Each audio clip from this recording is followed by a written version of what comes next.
সে কিন্তু তোমারও শোয়াই দিয়ে আসবানে।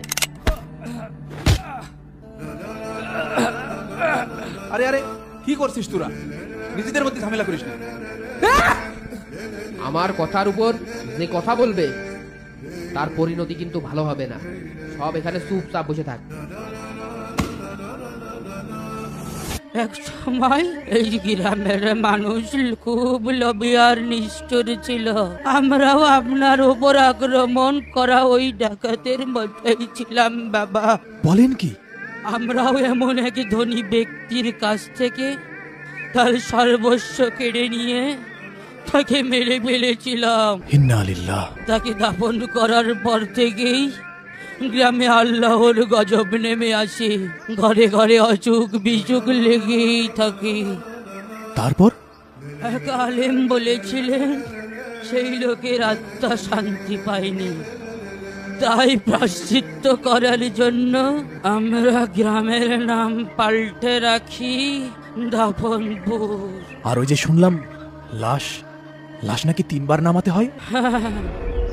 সেই আলেমের কথা মতোই আমরা গ্রামের প্রতিটা লাশ 3 বার করে কবরে নামাই। কেন?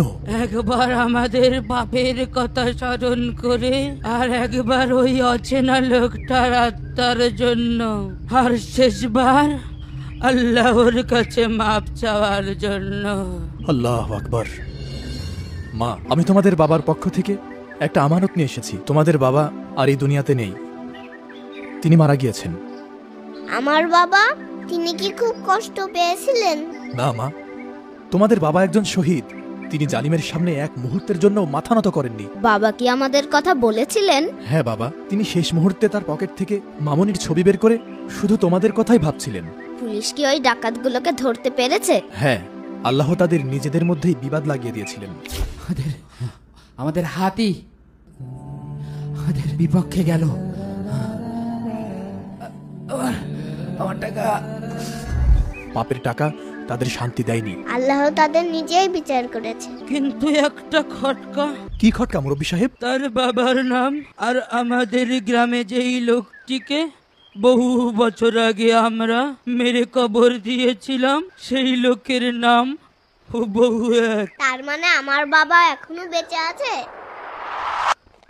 মামুনি, মামুনি।